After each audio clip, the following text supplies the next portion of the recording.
नमस्ते बच्चों। आज हम पढ़ेंगे हमारी ज्योग्राफी की बुक का चैप्टर फर्स्ट संसाधन एवं विकास। इसका लास्ट मिनट रिवीजन देख लेते हैं फटाफट। देखिए, संसाधन संसाधन क्या होता है? पर्यावरण में उपलब्ध वे सभी वस्तुएं जो हमारी आवश्यकताओं को पूरा करती है संसाधन कहलाते हैं। सतत पोषणीय विकास क्या होता है? जो विकास पर्यावरण को नुकसान पहुंचाए बिना होता है वह सतत पोषणीय विकास कहलाता है। संसाधन नियोजन, संसाधनों का विवेकपूर्ण उपयोग और प्रबंधन करना ही संसाधन नियोजन कहलाता है। भूमि निम्नीकरण, भूमि की उपजाऊ शक्ति में कमी होना भूमि निम्नीकरण कहलाता है। मिट्टी के प्रकार, जैसे जलोढ़ मृदा है तो जलोढ़ मृदा भी दो प्रकार की होती है। पुरानी जलोढ़ मृदा जिसको बांगर कहते हैं और नई जलोढ़ मृदा जिसको खादर कहा जाता है। भारत में विस्तृत रूप से फैली हुई है। नदियों द्वारा लाई गई मिट्टी है। पोटाश की अधिकता पाई जाती है। नाइट्रोजन और फास्फोरस की कमी है। लाल मृदा, लौह एस की मात्रा अधिक है इसलिए इसका रंग लाल है। लाल मृदा जो होती है वो कृषि योग्य मृदा है। काली मृदा, रेगुर या इसको काली कपासी मृदा भी कहा जाता है। इसका निर्माण चट्टानों के टूटने फूटने से हुआ है। इसमें जो अधिकता पाई जाती है चूना, मैग्नीशियम और पोटाश की अधिकता पाई जाती है। लेटेराइट मृदा उच्च तापमान व अधिक वर्षा वाले क्षेत्रों में पाई जाती है। पहाड़ी व ऊंची समतल भूमि में पाई जाती है। प्रथम अंतर्राष्ट्रीय पृथ्वी सम्मेलन 1992 में ब्राजील के एक शहर है जिसका नाम है रियो डी जेनेरियो में हुआ था। और स्मॉल स्मॉल इज ब्यूटीफुल के लेखक सुमेसर है। पेट भरने के लिए संसाधन है, पेटी भरने के लिए नहीं, ये महात्मा गांधी जी ने कहा था। अब हम पढ़ेंगे चैप्टर 2 वन एवं वन्य जीव संसाधन। मानव व अन्य सभी जीवधारी मिलकर जटिल पारिस्थितिकी तंत्र का निर्माण करते हैं। चीता, गुलाबी सिर वाली बतख, पहाड़ी कोयल आदि लुप्त होने के कगार पर है।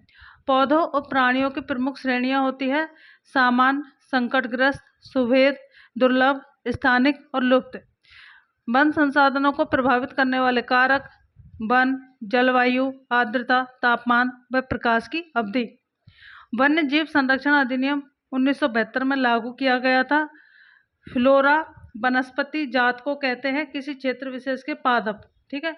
तो फ्लोरा वनस्पति को कहते हैं और फौना प्राणी जात को कहते हैं जंतुओं की प्रजातियां, ठीक है। जैसे फ्लोरा, जैसे याद रखना, फूल क्या होती है? वनस्पति होती है। फौना प्राणी जात। प्रोजेक्ट टाइगर, इसको बोलते हैं बाघ परियोजना। इसकी शुरुआत 1 अप्रैल 1973 को 1973 को उत्तराखंड के जिम कॉर्बेट राष्ट्रीय उद्यान से की गई थी। इस परियोजना से बाघों की संख्या में वृद्धि हुई है। इसको इसलिए लाया गया था क्योंकि जो बाघ हैं उनकी संख्या बहुत ज़्यादा घट रही थी, इसीलिए।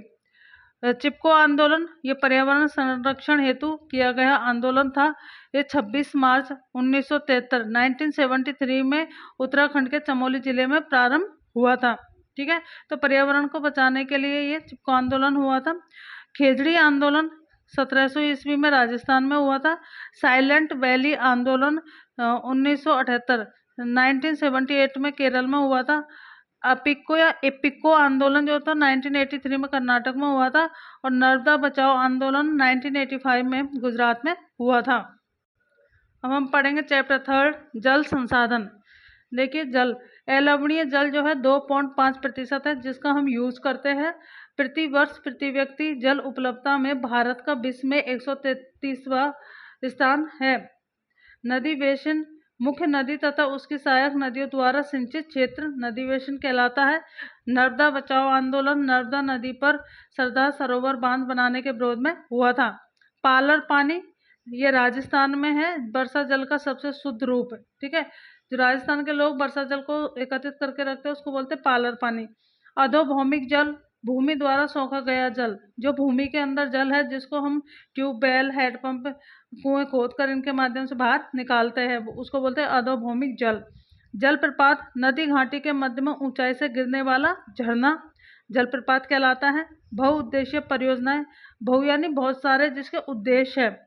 तो नदियों पर बांध बनाकर एक बार में अनेक उद्देश्यों को प्राप्त करने का प्रयत्न, यही बहुउद्देशीय परियोजना कहलाती है।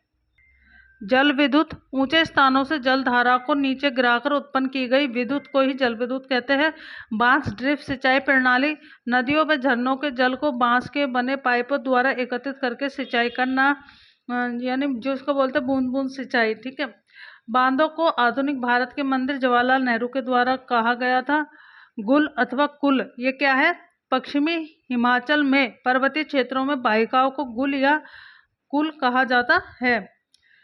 खादिन और जोहड़, शुष्क तथा अर्ध शुष्क क्षेत्रों में वर्षा जल को एकत्रित करने के लिए बनाए गए गड्ढे खादिन या जोहड़ कहलाते हैं। टांका, राजस्थान में छत वर्षा जल संग्रहण। ठीक है। जो टांका जो होता है, जो वर्षा के जल को संग्रहित करके रखा जाता है, उसको बोलते हैं टांका। तो ये तीनों चैप्टर हो गए कंप्लीट, और ये आप बहुत हेल्पफुल है बेटा, इनको जरूर देख लेना एक बार। Thank you.